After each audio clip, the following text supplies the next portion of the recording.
Well, hello and welcome back to the Tea Time Podcast. My name is Tori and I'm your host. And today we are kicking off our golf wellness series with Coach Dar talking all about resiliency. I am obsessed with this episode. I am so glad you're listening to it with me. It is an amazing episode. Coach Dar is so good. It's so good. So we all know in golf how frequent golf knocks us down. And I just feel like we need to build up that resiliency, that perseverance to keep going, to keep showing up, to keep trying to better our game. And Coach Dar dives into it. She's got 9 steps, 9 principles, let's say, to build resiliency.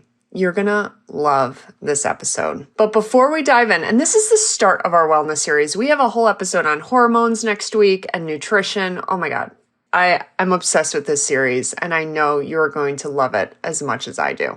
Okay, but before we dive into this episode, I have to remind you that registration officially opens up today, Monday, November 20th at 10 a.m. Eastern for the Whistling Straits Retreat and the Women's Partner Tournament in Napa. Okay, so we're heading to Whistling Straits, Kohler, Wisconsin, in June, so June 28th to July 1st. This is a full all-inclusive retreat, so everything is included: lodging, transportation, golf, meals, drinks, caddies, everything is included. This is the Creek Cup. It's a Ryder Cup format, and yeah, it's all-inclusive. We take care of everything for you. It is total 5-star luxury the whole time, and it's going to be an amazing opportunity to experience Whistling Straits at its finest with 20 other women. I mean, it's full hype and it's amazing. So if you are interested in that, again, registration opens up today, 10 a.m. Eastern time. You can sign up with a friend and have double occupancy. You can sign up as a single player, have your own room, or you can, even if you sign up as a single, you can have a double occupancy room with someone else if you want to save the money. Okay. Next, the Women's Partner Tournament in Napa, the California Crush Invitational, as we like to call it. This too is a stay and play package. So when you register, you're paying for your tournament registration and your lodging at Silverado Resort. The best thing about it is that all the tournament players were all staying at the same resort. We're all staying at Silverado. And when we went to Dinsante Bay about a year ago, that was the number one thing that people were like, it was so awesome to have everyone close by, to have the golf course right there, to have everyone at the same hotel. It just feels really special. So we're going to have that same feeling in Napa at Silverado for the California Crush Invitational. Now, this tournament is not all inclusive, but we do have 3 dinners and 2 lunches that are included in the tournament. And we also are going to have a wine tasting in there too. So there is quite a number of meals included in that. And it's going to be an amazing tournament at a championship venue. I mean, we're playing the North Course and the South Course. So you will get a full Napa experience, Napa golf experience next October 2024. And those dates are October 13th to October 15th. So that too opens up for registration today, Monday, November 20th at 10 a.m. Eastern. And that too, you can sign up. It is a partner tournament, so you can sign up as a team, or you can still sign up as a single player, and I will help pair you with another single player with a like handicap. All right.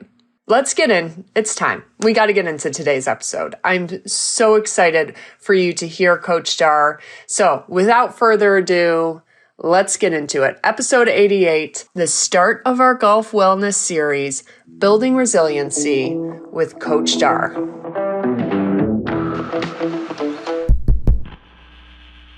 Next up on the number 1 tee.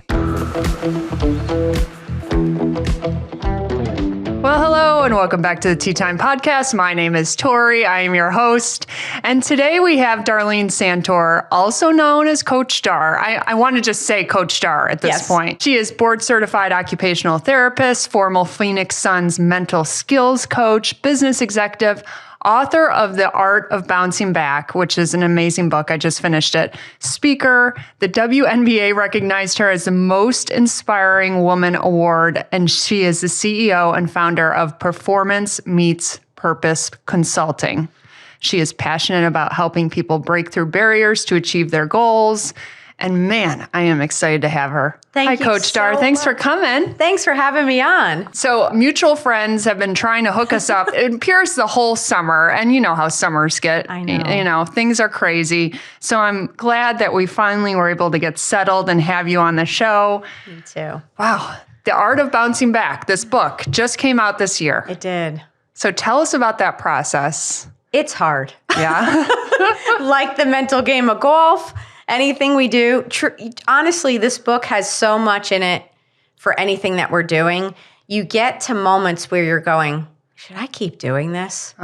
Even writing it, I'm thinking, is anyone going to read this? And it's hours and hours of work. And the publisher put me on a condensed timeline because the topic is so timely. Everyone's going through hardship or has to bounce back or, gets into lulls.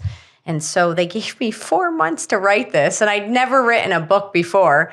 And I got 6 months out of them, but it was hard, probably better for me. But I would write from 12 in the morning till 4 a.m.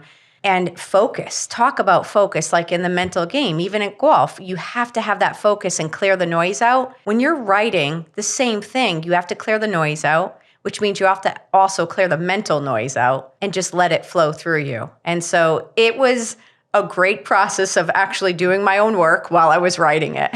Wait, and I'm sorry, I can't get past the 12 a.m. to 4 a.m. Writing hours. Are you a night owl to begin with? I am.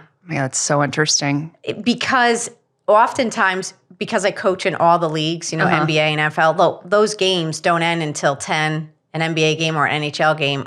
Then I would travel with the Suns. We'd go to another city, get in at 3 a.m. Yeah. So your clock just is not shifts. adjusted to normal time. So I learned to just do work, study film at nighttime, and then get up and, rewatch film and help the guys. It's so interesting. I remember talking to someone else before, and their time span for writing was 4 a.m. to 8 a.m. So it's interesting finding where your momentum is. Yes. Finding where you can get in the zone. Yes, exactly. Okay, so I wanted today's podcast to be about resiliency, because here's the thing. Oh my God, golf can just kick us in the face.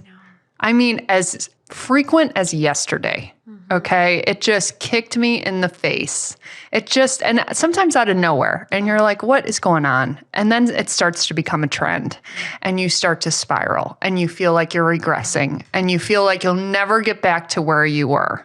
And you think to yourself, just like you said about writing the book, like, why am I doing this? You start questioning yourself and doubting. Like, can I ever get to that level that I really want to be?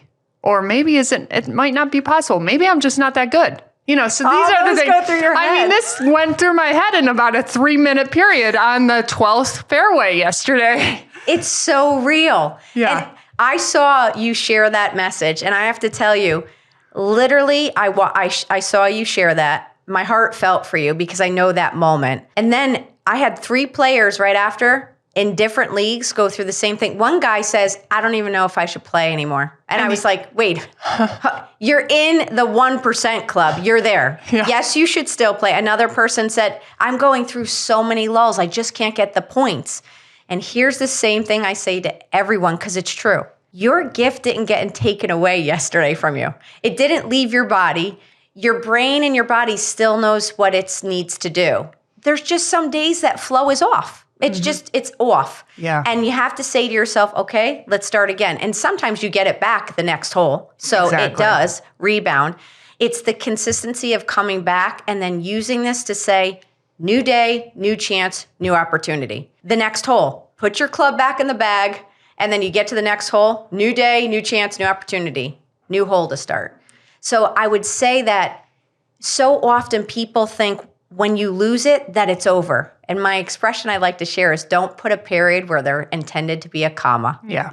That's a pause. That's a refinement. That's a reflection, but it's not over. Your gift didn't get taken away from you. You're still a great golfer. Exactly. But we all go through these cycles. Everyone. And every level too. Oh, yesterday. I mean, These are pro players I said, you are the 1%. So one guy says to me one time, he came off the playing and he said, I suck. I'm terrible. And he's just going off. I'm so bad. And I said, you get 2 more minutes.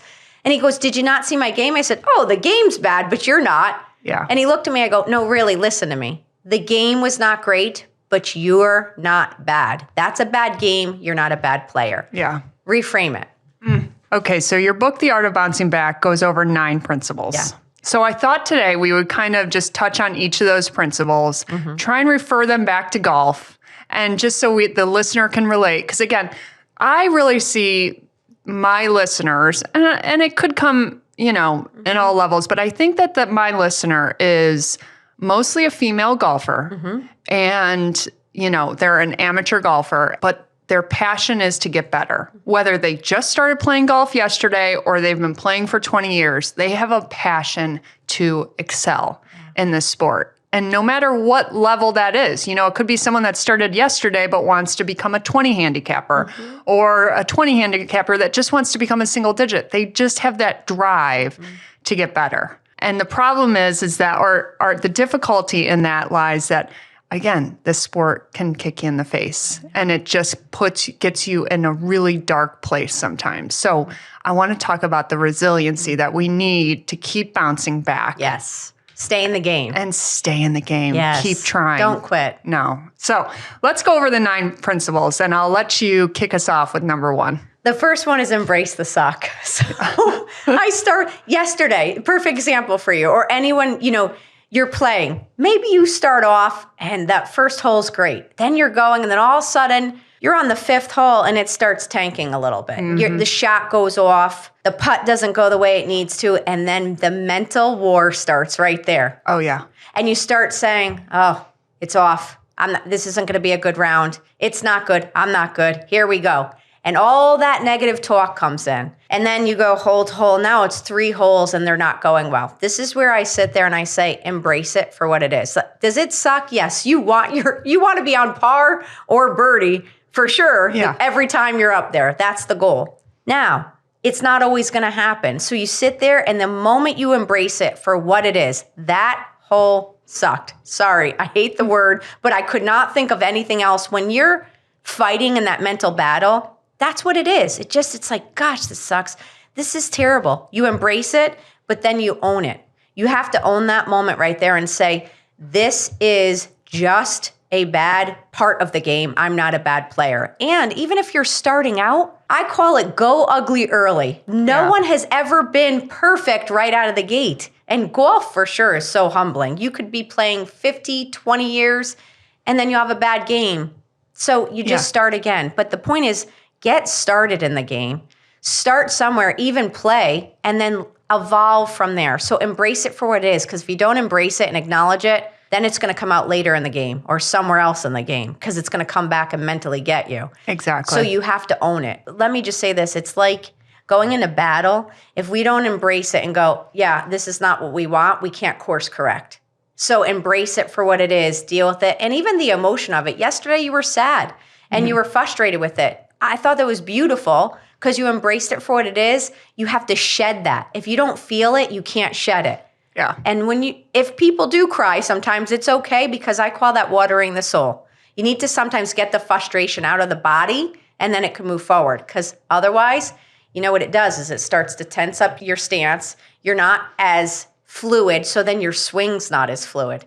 So that's why embracing the suck and your emotion is important. Yeah, and you touched on it too right before when you said you can all of a sudden just hit, having a decent round and you're going along, and then all of a sudden you hit a shot that goes wayward, that goes sideways, that goes into, the trap or the woods, wherever, or into the water, and the mind starts racing. It's like, oh, well, obviously now I'm going to have a bad round. Oh, here it comes.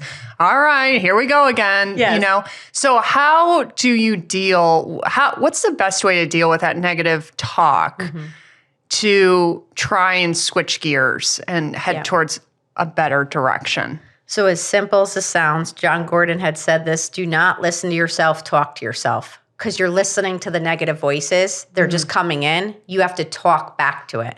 So that's where you interrupt the thought. So in sports psychology, what we do is we're changing state. We're interrupting that thought. So that thought is coming in, you recognize it, and you're the gatekeeper.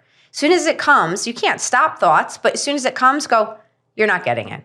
Like you play that hole and you go, here we go again, truth and false. You go, no, it's a hole. I'm going to play it. I've played this hole before. Do it again. Do what you know what you do well. You have to be like, Tori, you got this. Yeah. Let's go. Yeah. And even a kinesthetic tap. So just tapping your shoulder, like, you got this. Tap your shoulder, say something, change your mental state. Get yourself off the hamster wheel because it's like quicksand. The more you let those thoughts come in, the more they start to penetrate and you feel what you think. So give the example of this. You know, if someone says, oh, when we go to that course, I always play well. I'm so excited. I play well every time. Your body is already to take it on. And generally you play up to what you think. So you set yourself up for success. I have a guy in hockey. He's like, every time I play in that city, I do so well. And sure enough, every game he does well. And then he'll say, oh, I do bad in Philly. And then he plays bad in Philly. I said, we got to reframe this. Yeah. So, but your body listens to what you're saying. So stop the thought, reframe it, give it new life, redirect the thought, give it a little tap, kinesthetic, and then say, no, this is where I play my best hole. I don't play that often. But when I get out there, I even surprise myself because I think, how the hell did I just even hit that shot? I think because I've watched enough film in golf and helped people in golf. But I also use these techniques where sometimes I joke around. I go, I have to bring 9 balls with me because I'm for sure going to lose probably 8 and hope I have 1. But then I sit there and it goes in the water and someone goes, oh, I go, no bringing that in here. That's a shot in the water. I'll be up next time. Let me try it again. Yeah. I'm doing the work as I go through it. Now, my technique physically has to get better, but my mental game for sure is on point because I use these techniques. And I think that's the only way I could play sometimes. I don't even know how I even get it. My short game is not so good, but it's muscle memory. That's a whole nother episode. But that is muscle memory. Like Yeah. a lot of this is muscle memory. The more you feel it, you feel that flow state, you can remember what that feels like. You know the distance of a putt when you're playing in that consistently. Yeah, absolutely. Absolutely. All right. So number 2, understanding who you are. So the reason we go here, this is for golf and for life. So hear me out. You know, you hit something, it's holding you back. You embrace it, you feel it. The next step, before I could even go to the others, is I have to keep reminding you of your gifts and your talents. So I call this creating the scorecard. So in sports, we create a scouting card, a scorecard. Your scouting card generally has the attributes of you that are really good. So it'd be like, okay, what are the things that are great for Tori's game? What are the things that you're really good at?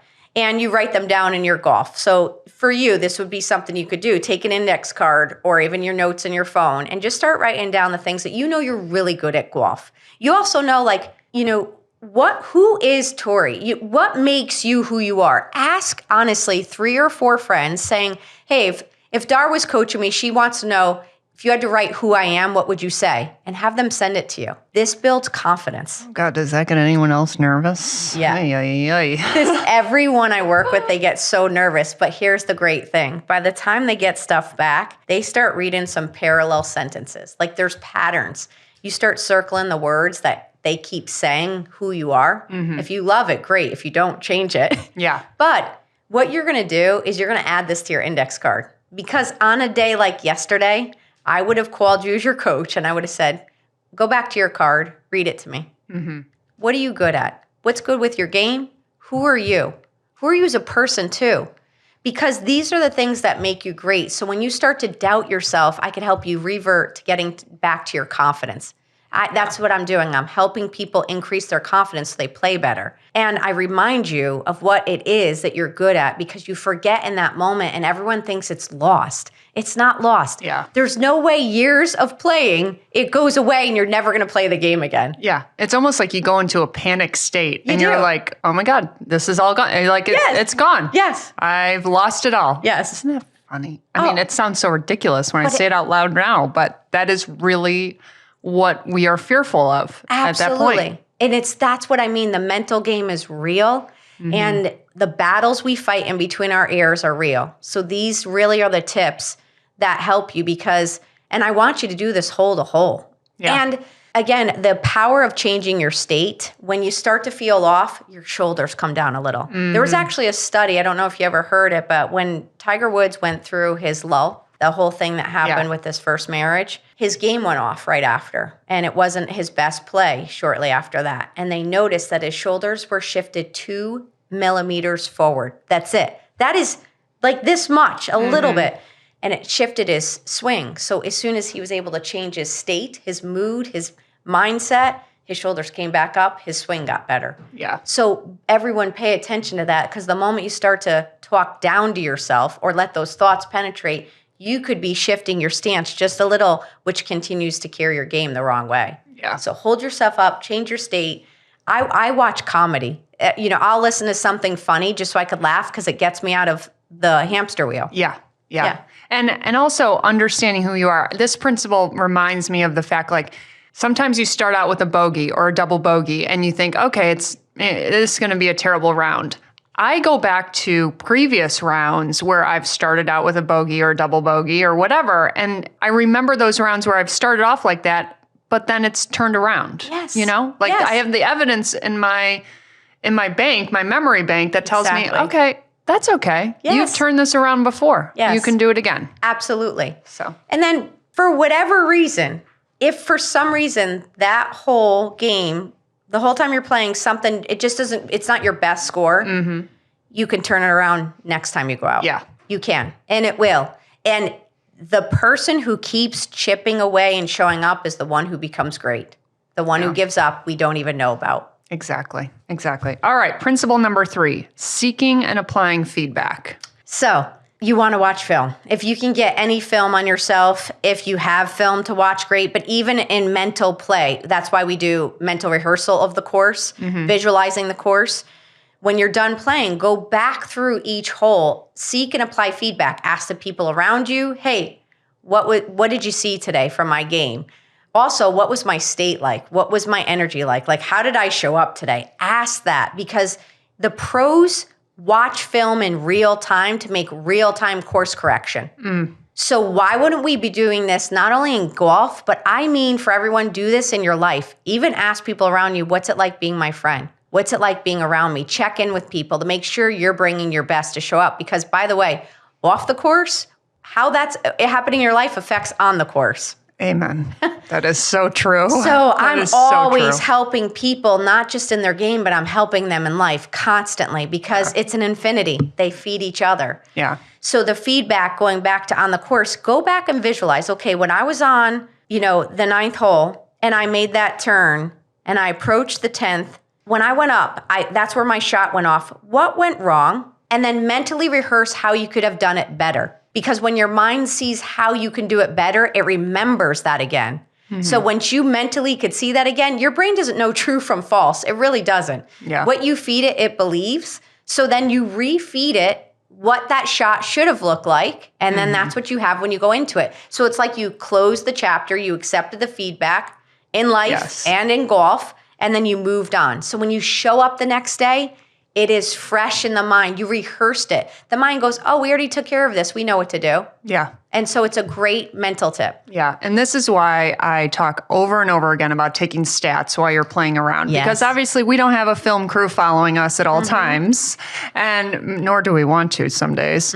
But keeping those stats, fairways, greens, putts, first putt distance, what clubs you're hitting into these greens, you are able to, again, touring the flags, you're able to go through your round afterwards and really see what was going on. Because a lot of times I think it's my driver. A lot of times, because that's always been my Achilles heel, is my driver. But the fact is that it's rarely ever my driver. It actually rarely is. When I look at the numbers, I'm like, oh, wait, I hit actually 9 or 10 fairways, so it's clearly not my driver. It's maybe those 3 putts, or maybe my chipping wasn't, I'm not getting up and down, and you can only know that if you are taking the stats, if you are really thinking, about your game while you're, afterwards. Absolutely. It's funny you said that on the driver, because I started using my 3-wood and I was like, this driver always goes right. Right. And so I listened to myself and I was like, well, it's not the driver. It's the driver of the driver. But I wasn't finishing my swing. So I'm not finishing my swing. Obviously it's longer. It takes more. So there was more that I needed to put into the whole swing of it. It was how I was swinging the driver, not the driver. Yeah. But the driver became this visualization, this thing that would go, oh, so I just started using the 3-wood. I was like, oh, I play that better. Mentally, I was like, Dar, this is silly. Okay, on to number 4, discovering your why power. So, okay, at the end of the day, you want to do this. So the new golfer, that's like, I just want to do this. Why do you want to do it? I want you to have a why that goes even beyond golf. So my why is awakening greatness. And I want that why drives me no matter what I do. Right now, I hope I'm listening to someone and it's sparking something in them. It helps them become more confident. They show up better. They're greater for who they are. That's my purpose. That drives me every day. So even when I'm playing anything or doing something, it reminds me and it creates an intention to keep showing up again. Because if I'm going to will myself through life, I'm going to just lose my steam. But if I have a why, I know why I'm getting up and I show up with better intention. And a part of my story is I've had 3 strokes. By the last stroke, which was just a few years ago, I was like, I'm just going to call this. Why would I even just keep doing this? Yeah. And then I thought, well, first of all, I didn't come to this world for myself. I literally came to serve. So my gift is to do this for people. It's to help people. If I don't do this, then the people that I've helped would have not been helped. So that wakes me up every day. And even in my game, knowing that it's awakening greatness, I sit there and I say, why would you even try to practice this? Why? Because anything I do, I want it to be great. Mm-hmm. So I show up better. I have a better intention. It helps me be a better athlete when I go to do my workouts. Why do I need to work out? Well, when I want to have better health and longevity, but there's a greater purpose. So I put in the book exactly how to get this, which is I want you to all know your life is a 30 for 30 in the making. Your movie, your episode is going to be played out someday. What is the anthem that will be known? So if this episode of your life, what is the title of your episode that you want to be known for? That's going to be your why. Because if we were toasting to your 100th birthday, everyone would say, this is what I knew her for. This is, toast to you. Here's to you. There's going to be similar qualities. And so mine, when people got together for my book opening, they were like, this is to Dar, who always helps us with our greatness. I was like, I'm living my why out. They got it. It gives you this energy to show up better. Another guy I worked with, he's like, value. I want to know that I added value every day to my wife's life, to my family's life. When I walk in the office, did I add value? Do my words add value? So he has more intention. This is important both in the game of golf and in life. If you don't have a why, you show up just aimlessly. Businesses have to have a mission statement so they know how to align and cut things away that distract them. When you have a why, you know exactly why you're getting up again and again and again. Mm-hmm. It's not just, well, I'll try again. Well, why are you trying again? Because maybe excellence is your mantra, your word. And if it is, well, the people of excellence are not giving up just because of one bad round. Yeah. They keep going. Yeah. So you have to let this why drive you. It is powerful when you do the work in this. So with the why, I'm thinking, okay, for us recreational golfers that go out but they do want to get better, drives them to get better at this sport. To me, it seems hard to make a why, quote unquote, because it just seems silly. It seems like, why, let's not think that this is so important, or there's so many other things going on in the world, or what, how can this be so important to you? People, maybe because I'm in social media so much and I have to read the comments, but you know what I mean? Like how it almost seems, what's the word, selfish of us to say to ourselves that our golf game is important to us. Absolutely. Okay, let's just take life. It is so serious out there. Yeah. Sometimes people just want to take up recreational golf, even though it's tough, because they just want to have fun. They want to do something to just be outside. That could be their why. For the person who goes, I just want to have something that I could master. I haven't had anything that I tried to master in years. Yeah. So that gives them a drive. It gives them purpose to get up. Because maybe they're working every day and it's so hard. And they're like, I just want to go out and master something that's other than my work. There's so many reasons people love to golf. The community, the connection. But for you and anyone listening, if you want to be good at it and it gives you purpose to show up and it gives you joy even in the hard times, there is nothing silly about that. And I think, why do people love even going to sporting events? Because for that moment, it just gets them out of the everyday life that they were living to have that moment there. When you go play golf, You're at a beautiful golf course. And yes, the game could get frustrating, but still, in that moment, you get to try to master something that day. You get to try to be better at something. And you don't have to. This is the thing. You get to, you don't have to. And when you realize that, you could go, I get to do this. I don't have to. Yeah. And make it fun. Yeah. So I'd say the why could be, it could be this is the part of your life where you're going, I just want to show that I could try something new. I want to master something new. Or it could be, I just want to have fun. My why is to have fun and just be with people in connection. I love playing scrambles. Oh, yeah. Scrambles are so much fun. It's just fun. Yeah. I have to be in the work all the time in the zone. So scrambles are my way to just have fun and let it be loose and enjoy the game. Exactly. Okay, on to number 5, creating your bounce back environment. Yes. Your environment is very important. Who you play with and who you surround yourself, even when you're playing the game, is important. Mm-hmm. Energy is contagious. If you're around someone who's acting negative, talking negative, feels negative, the environment isn't right for you. It affects your whole golf game because energy is contagious. You're either catching good energy or bad energy. So be careful who you surround yourself with. Now, sometimes in golf, you get paired up with people you don't know, but that's where you could put music on. You could change the conversation. So one of the things is the environment is your thoughts, which we talked about already, how you could control that, create a better environment for your thoughts by speaking life into it. The next is the people around you. So be careful who you surround yourself with because it really does affect you. Outside of golf, I have a gentleman who's going to the Olympics in gymnastics. But when I got to him, when I was referred to him, this gymnast that was around him was so negative, it took his game down and he almost missed the Olympic trials because of a person. And thankfully, we had time to reframe it and move on from it. But he had to distance from that person to make it. That's how much people could get in your head and their energy. And the other thing is have fun. But, I joke around with one of the players. He's a scratch golfer. He's like, no, you're not playing with me. You're not good enough yet. But I don't take that offensively because he is constantly staying that competitive edge. He wants to play great. He knows if I come around and play, I'm not at his level yet, I could bring his game down. So, well, that is not true. I want everyone to, that is not true. He is just, very hyper competitive. He's very competitive. Very. But he's so mentally focused that he believes that. He believes that. Yeah.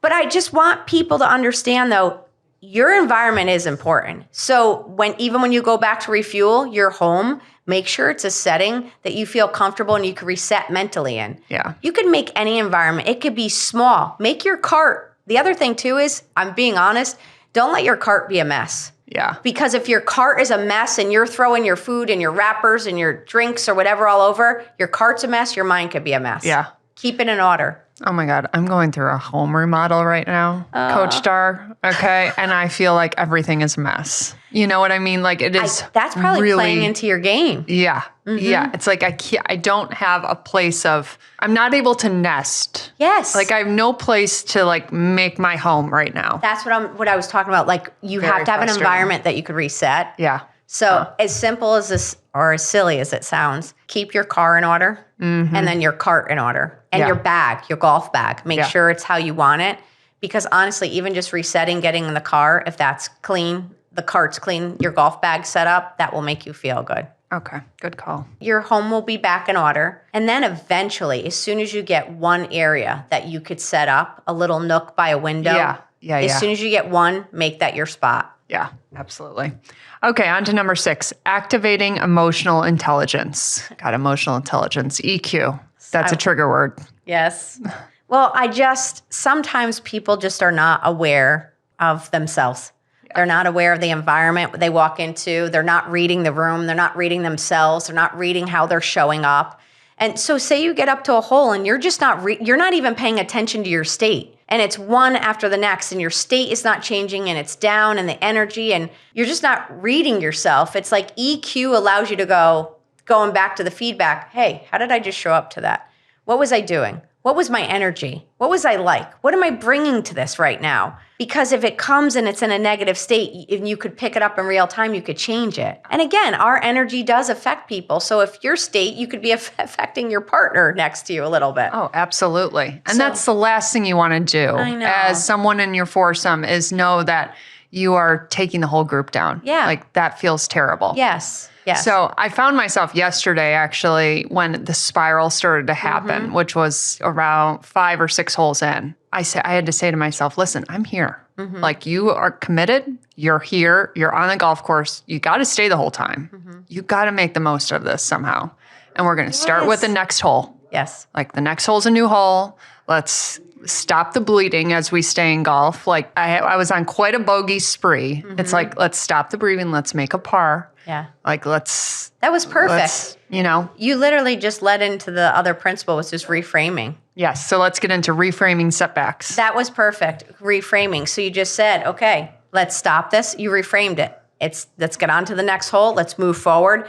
You're reframing it. And reframing went back to when I started this, was when the player didn't play well. I said, it was a bad game. You're not a bad player. That's a reframe. You had a bad shot. It's not that you're a bad golfer. That putt didn't go well. You're not bad. Don't associate the game not performing as you being bad.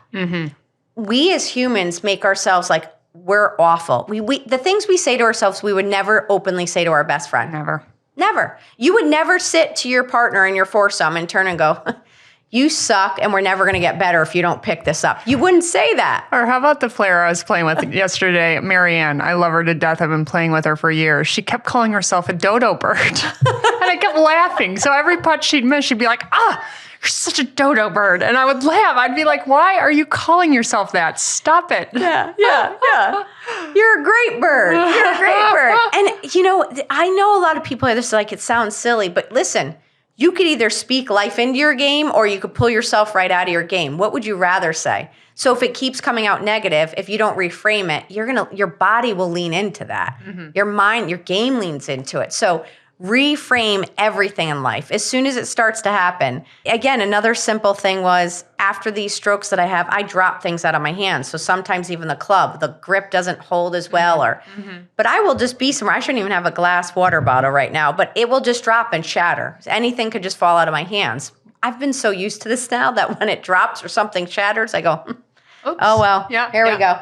I don't get emotionally thrown off as much because once you've been through such adversity, you're like, why am I going to get torn up by this? So I want people to bring this back to golf is this game is not something that should take you out of enough where you are not enjoying life anymore. Truly, because I'm going to go back to you don't have to. This is still something you get to do. You're outside. Everything about it is great. Because the moment you start robbing yourself of joy from it, it no longer becomes fun. And then it's like, why are you doing it? Yeah. And so there's so many harder things that are going on. Every player I work with, I go, this is something you get to do. Try to enjoy it. We're going to get through the tough times and we're going to get back up and we're going to go again. Yeah. This 7th principle really remind me too of the fact like you're going to hit a bad shot. Some shots are going to be off. Some putts are going to be off. Some putts are not going to go in.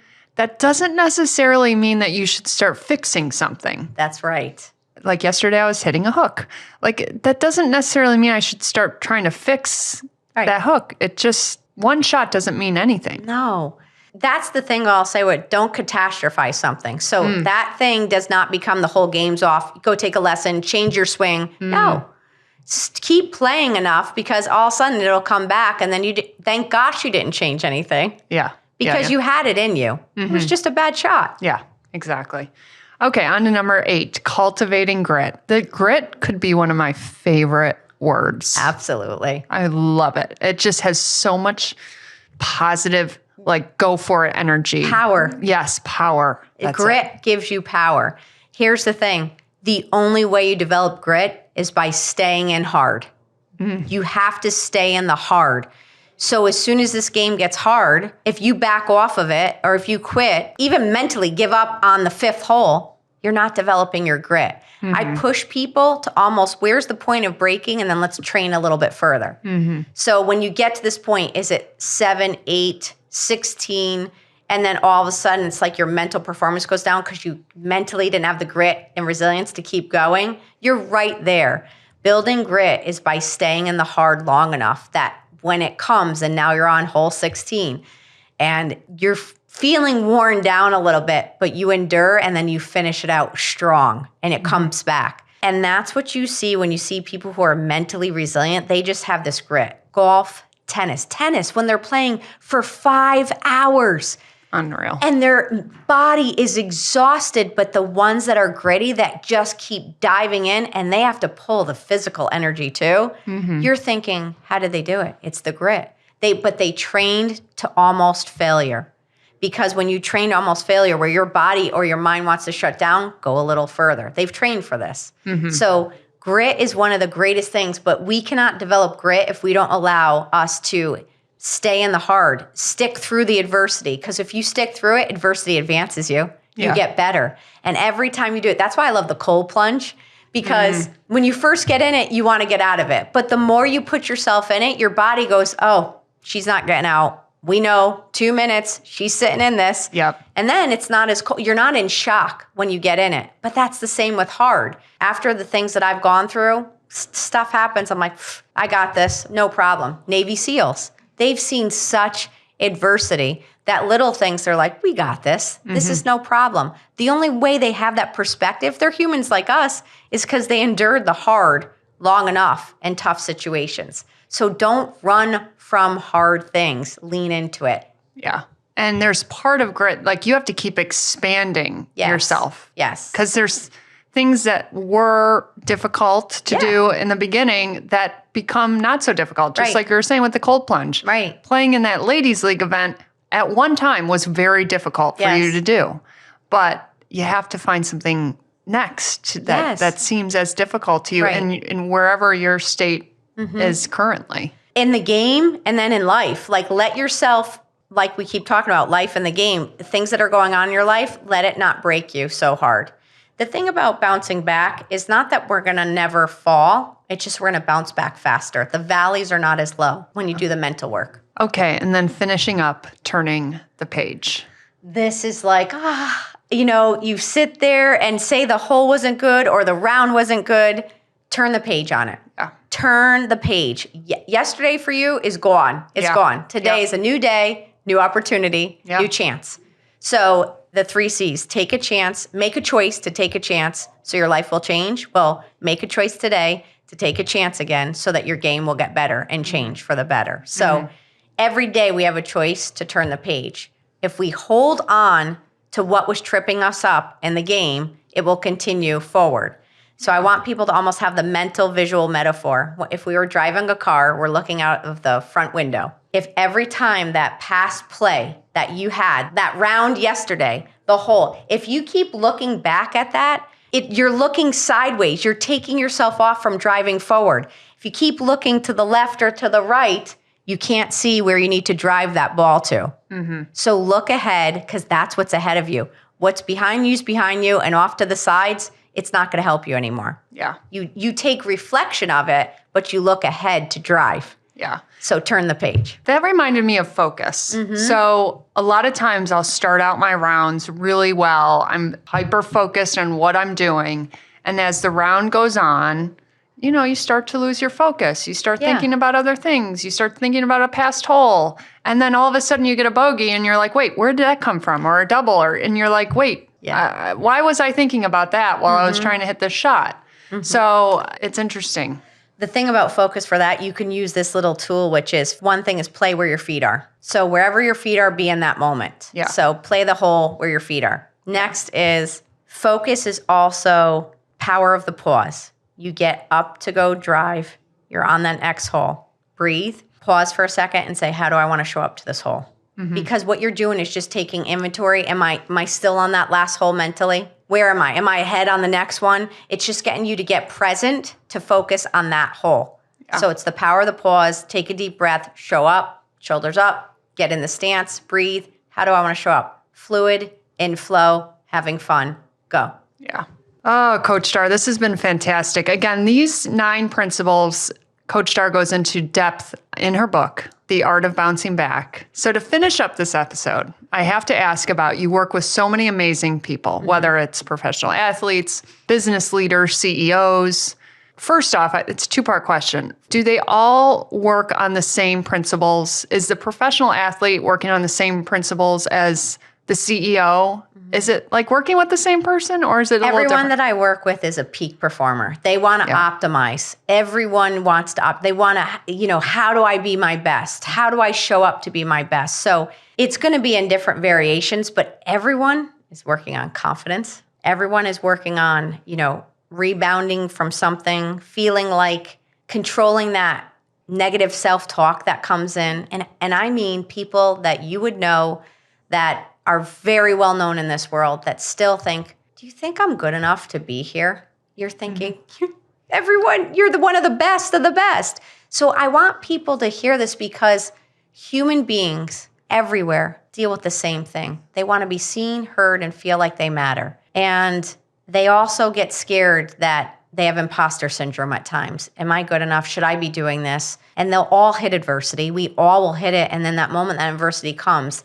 you just doubt for that second. And that's where I come along and say, let's remember all the good. We'll adjust where we need to, but then we're going forward. So essentially, everyone who wants to be great is probably thinking they're not doing good enough. Isn't that unbelievable? But that's the very thing that drives them, though. And I love being around people like you, any of the optimizers, because we're all in this state of how do we become better? And if you're not, then you're slipping backwards. You're gonna slip into mediocrity, and that's never gonna help your life or your game. That's why I love even recreational. You're going to do this, and when you want to get better, like that's amazing because you're trying to master something, which is good for your brain and future because your brain wants to increase neuroplasticity. Have it learn a new task or skill. Exactly. And you probably already touched on it, but then the part 2 of that question is, what is the difference maker? What is the difference between those top peak performers? So even while they doubt, they still have higher belief than most. They believe they can make for a better way. They believe in their gifts. They may doubt it, but they have way more belief to stay with it. They believe in what's ahead. They have hope for what's ahead. They also generally want to be the change maker. They're the person that wants to advance something. Excellence is their standard. They live by the standard of excellence. So it helps them show up every day. And that really goes for any level. Yes. Like the people that believe they will go out there and play well in tournament, those are usually the people that are in the top 3 every single time. They believe it. I mean, take it off of golf. You're going into an orthopedic surgeon to work on an injury or something. You want to say to that person, are you the best? And they're like, yeah, I'm the best. You don't want to hear, I'm okay. No? I have an off day today, but I don't know. So anyone who's going to be great, that you have to believe that you have the ability and that you are great and that you can do this. There's a belief system there. They're disciplined, confident. They know that they can make it better, and they're consistent at coming back and trying again and again. Thank you so much for being on. Thanks for having me. I hope we do something again soon. I know I have a lot of events and experiences coming up that I think you'd be a perfect fit for. So you might see Coach Dar in person at one of our events soon. Your charisma is electric, and I really appreciate everything you're doing out there. Thank you. All right. Thanks, guys. We're back on the after show. I have Alex Anderson here and Catherine Lamandry. Hi, ladies. Hello. Hello. I am so glad you were able to listen to the Coach Dar episode because the entire time, first of all, we're trying to relate it to golf as much as possible, but you know that this stuff can apply to anything, including business. And I just love it. For those of you who are just listening for the first time, Alex Anderson's the founder of Babes Golf. You have ups and downs and hurdles, and you say to yourself, just like we said in the episode, like, why am I doing this sometimes? Like, what is this even worth it? Is this going to take off? Is this going to make a difference? It's tough. Hi, Alex. Hello. Hi, Catherine. Hi. What was your initial thoughts about the episode? I loved everything she talked about. It was a great episode. And I mean, we can dive into all the things that stuck out to us the most. But I mean, golf is so much like life. Yes. It is. Yeah. You'll meet Coach Dar in person eventually. She's amazing. I know. I told Catherine, I was like, I really want her to come talk at a Babes Golf event. And she will. It'd be amazing. No, let's do it. Let's figure that out. Yeah. Okay, so you have a little list. Let's go through them. What was the first thing that really popped out for you? Well, we did it chronologically while we were listening. Yeah, to it. no, absolutely. But I loved it. She said, don't listen to yourself, talk to yourself. Yes. Huge. I definitely have a hard time with my mental game, and I struggle with that. But in real life, I've actually been able to manage that kind of stuff. And so I'm really trying to learn to manage it on the golf course. I got reminded by Alex the other day that when I act like a brat, it brings everyone down. So I really try not to. I got after her on the golf course. Now, you guys are best, your BFFs. Yes. So you can put her in check when you need to. Yeah. So what, Alex, just, what was going on the golf course?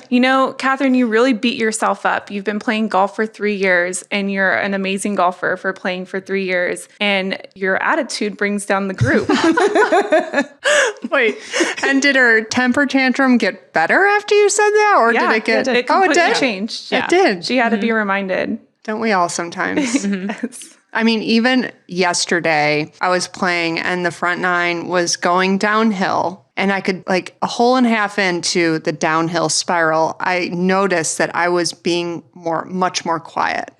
Which is usually the first thing that happens when you are struggling out there in the golf course. And I had to tell myself, you need to talk. Yeah. A little bit. You can't shut down. If you shut down, it makes everyone else uncomfortable. Yeah. I get the same way. I get quiet. Yeah, we put ourselves in timeout. Catherine gets vocal and I get quiet. Yeah. So, And Catherine, you said you're good about that off the golf course. Like, how can you relate it to business or life in general? Yeah, I mean, I own my own company as well. So there definitely are ups and downs and tough things and seasons, right? Of like things are great or things are down. And so I think that's one thing, she talked about like, I'm choosing to be here.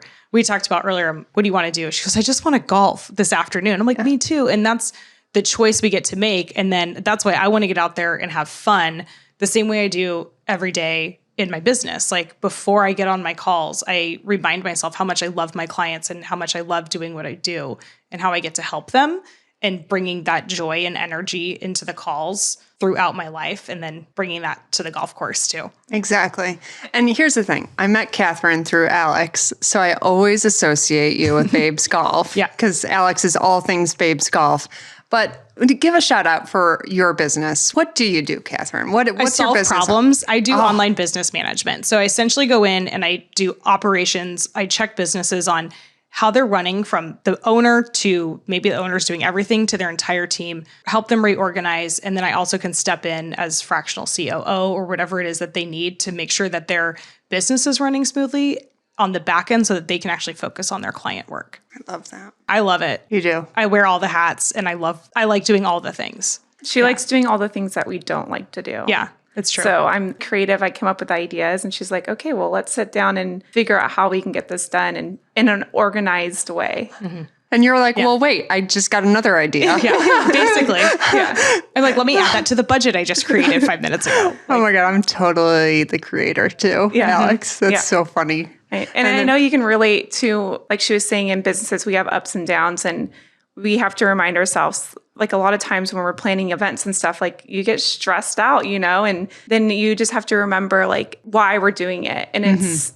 when you get there and you're the day of the event, it just makes me so happy. Oh yeah. Seeing everyone together and connecting is like, that's the reason why we do this. Yeah. Absolutely. Absolutely.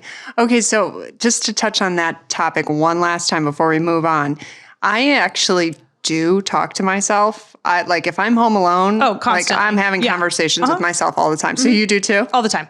Are you a talker to yourself, Alex? No, my mom used to talk to herself a lot out loud. And so I kind of check myself. Yeah. Like, I don't want to be a lot like my mom. I don't even have a dog. I just walk around the house talking to myself all the time. No, I talk ask to my myself dog. questions and then I answer them to myself. It's like, and I do it realized- unconsciously at this point.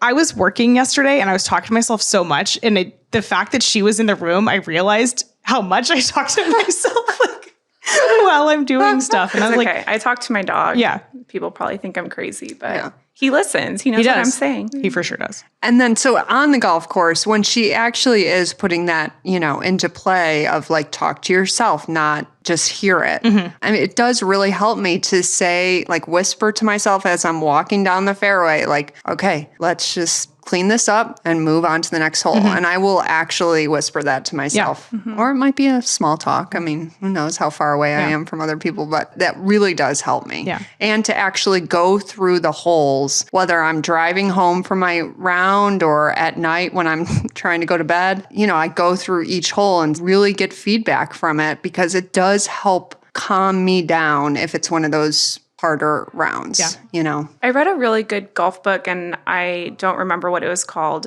but it was something about like point A to point B, something along those lines. But I always remember now, like the next golf shot is a new game. Yeah. So I always think that to myself, like, Yeah. okay, that was a terrible shot, but the next shot, it's a whole new game. Exactly. All right. What was the next on the list? There's lots of stuff on here. There it is. One of my favorites was playing with people not as good as you. Yeah, I love that you were like, no, you should play with people not as good as you, or like be okay with it. Yeah, she was because otherwise we'd mentioning- never play golf. She kicks my butt every time. Yeah. Well, and she And that's said fine. that so naturally, like she almost was told that, which I don't think she was, like that she really believed that, and it just came out, and it's like, no. Yeah, it's not true. That is not the case. I have never played with someone that has brought me down, to whatever level. It's all about yourself and what you're doing out there with yourself. Yeah. It's never about another person. Give them the strokes and it's an even match. Like, who cares? Then you're actually going to be more competitive if you think they're worse than you and they have strokes. Yeah. Or let's say someone's being slow. Let's say the pace of play and someone's going really slow and it's really starting to tick you off. You have to, that's a challenge. Like, you have to say to yourself, okay, this is not easy right now. Playing with someone that is extremely slow, it's taking me off my game, my focus. Let's see how we do. Yeah. Like, this is a challenge. Like, to play well and to continue a pace that feels comfortable and in flow with you is not going to be easy. So let's see how I do.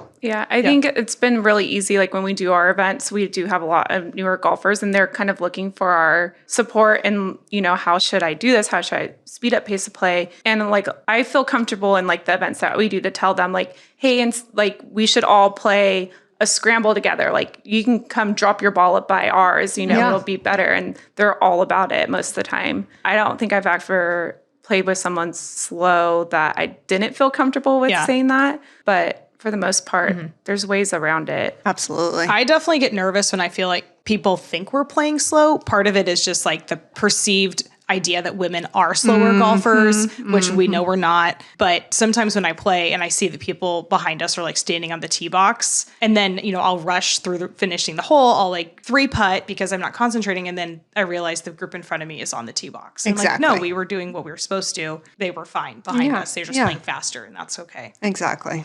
Okay. So I love that she said, it's just a shot. It's not your swing.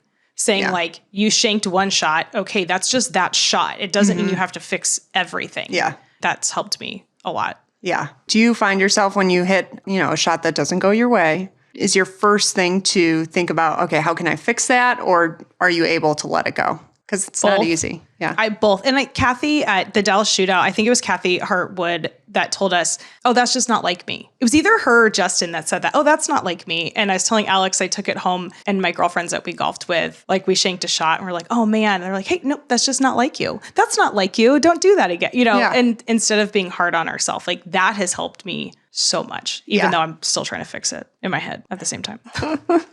How about you, Alex? Are you able to let it go on the... I usually just let it go. And then I tell myself either slow down my swing. I don't try to think about I go back to the basics, grip, stance, posture, and then that's it. And we all usually have kind of the same missed shot, at least 1, 2, maybe 3 of them. So for instance, when I top the ball, which will happen every once in a while, I know exactly what swing thought I need to use in order for that not to happen again. And I almost have to use that swing shot intentionally for a couple shots, and then it kind of gets back into place, Yeah. But yeah, when you're just thinking about, when you're obsessing over, I hope I don't top this ball. I hope I don't top this ball. Guess what I'm going to freaking do? Yeah. I'm going to top that fucking ball again. Every time. Yeah. Every time. And that's why the shanks are contagious too, because it's such a volatile shot. That shank, it has a noise to it that's unique. It feels terrible. It feels terrible. It's going right. It could go into the water. I mean, I have shanked a shot into the water before. I can still remember it today. And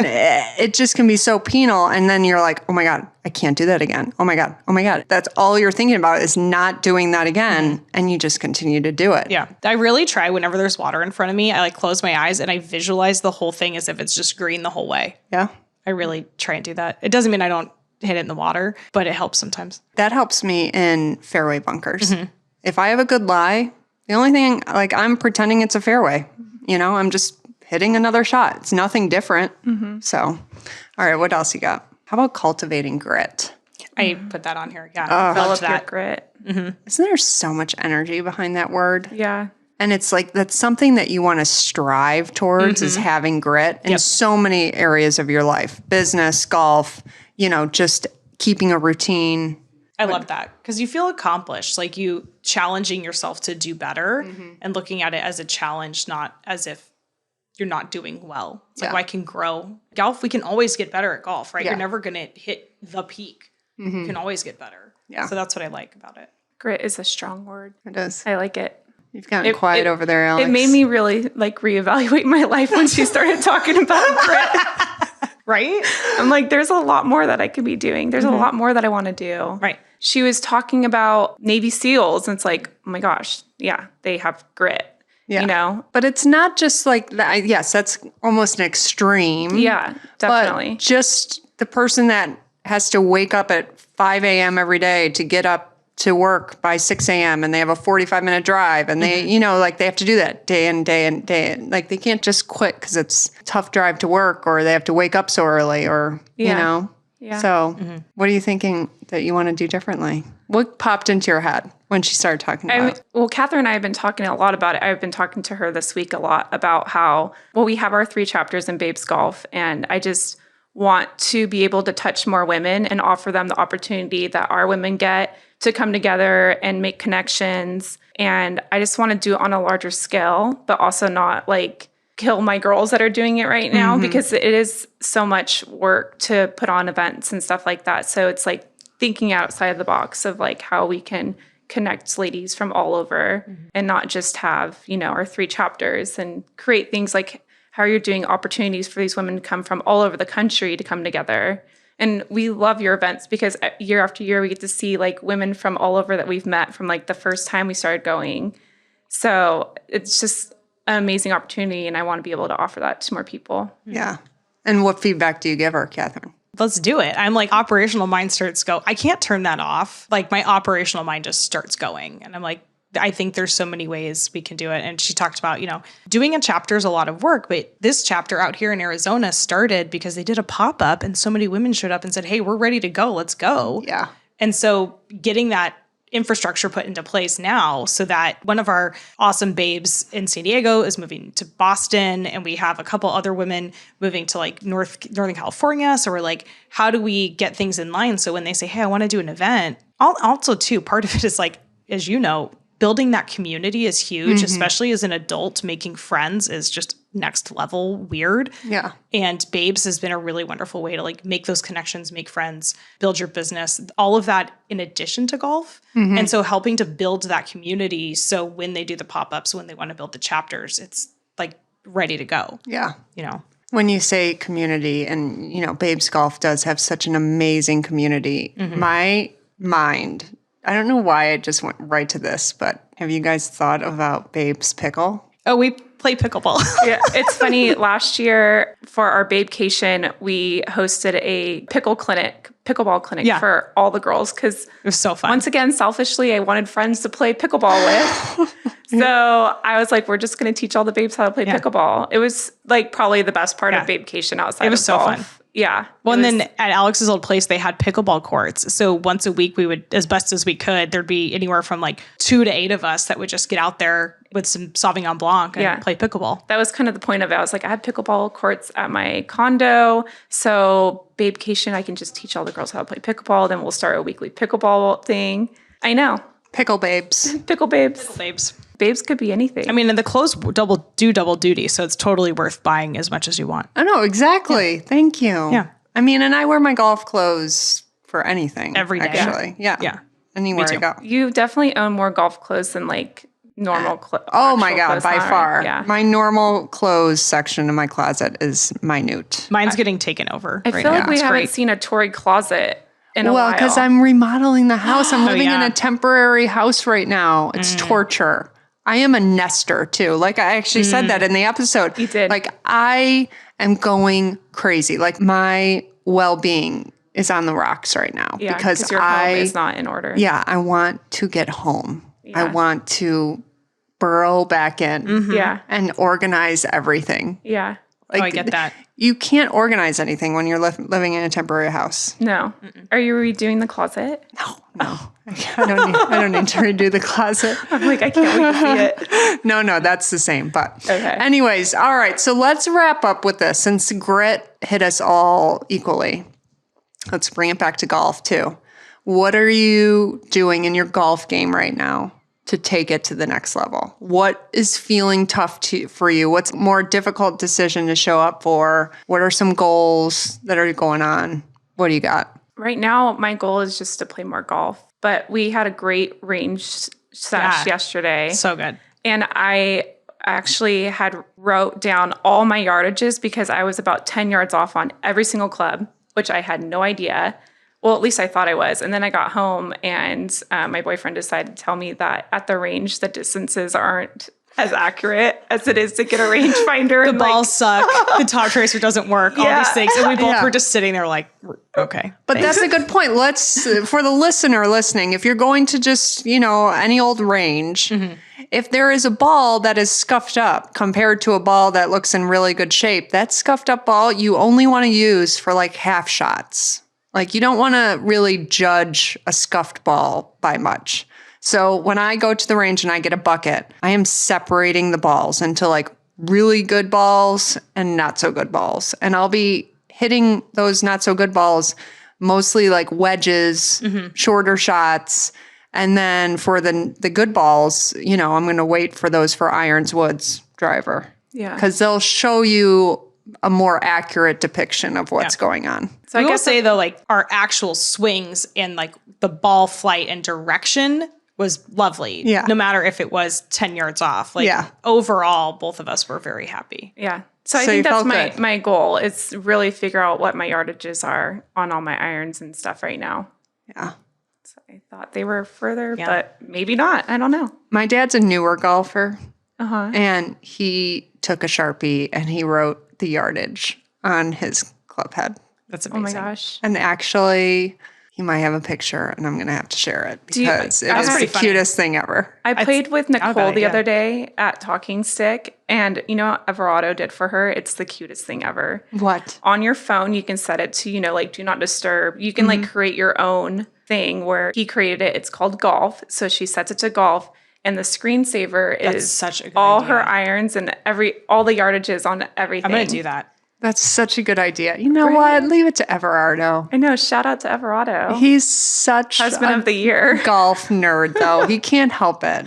He is so cute. At the pinnacle of golf bug / nerd. Like he wants all things golf right now. So leave it to him to make something up so clever. All right, Catherine, what do you have? What's going on in your game? What do you want to push yourself with? I want to push myself to just be more consistent with my longer clubs. My swing just got adjusted a little bit more, and I feel like it's right where it needs to be, that I'm getting it, so I'm actually hitting it flush. I'm not open, and I'm like, there's an extra 20 yards. Yeah, that helps. But also the longer clubs, I get them and I get scared. I know I have to take that like mid-range fairway shot, and I get scared, chop the ball, I shank it, whatever. And so I've been getting better at just being calm when I get out there, because I shot my best score ever a few weeks ago and I was so excited. And then my scores since have been fine, but I do want to get my handicap down and consistently be shooting in the 90s right now.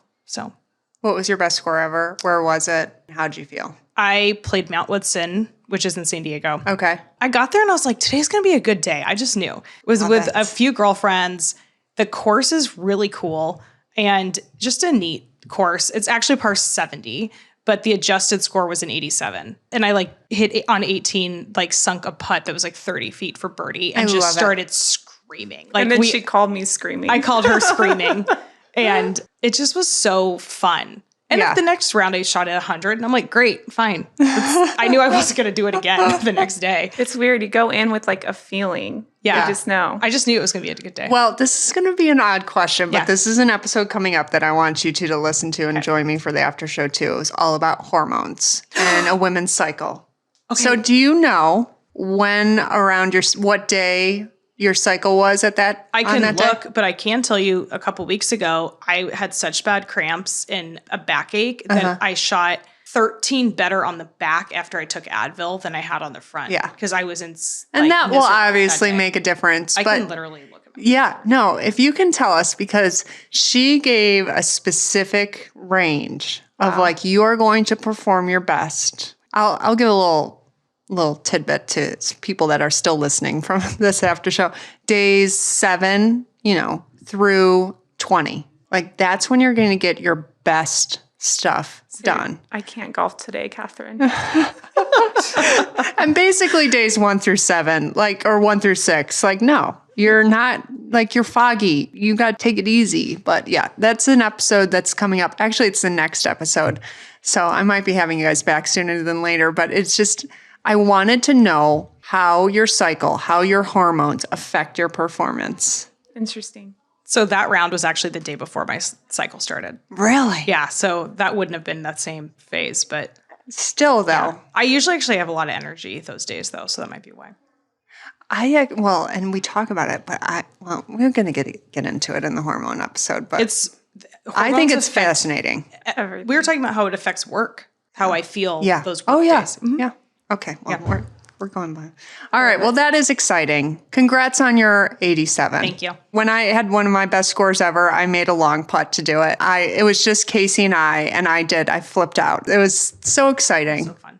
So congrats on breaking that barrier. Thank You're you. just going to get consistently there and break another barrier. Yeah. I love it. Alex, what's going on with Babes Golf? What event is coming up to remind everyone for? We have our annual Babes Giving this weekend. All 3 chapters are doing their Babes Giving. What does that entail exactly? Is it held on Wednesday? It's on the weekend. We all have San Diego's doing their Saturday, Arizona, we're doing our Sunday, and Orange County's doing theirs Sunday. We all come together. It's usually an indoor golf simulator, and we play some golf and eat some good food and hang out and just celebrate all the fun times that we've had with each other throughout the year. How does one sign up for it? Our website, they can go to babesgolf.org and you can RSVP and sign up on the potluck list to bring your favorite dish, and that's it. I love it. All right. Thanks, ladies, for being on. Thank you. Thank you.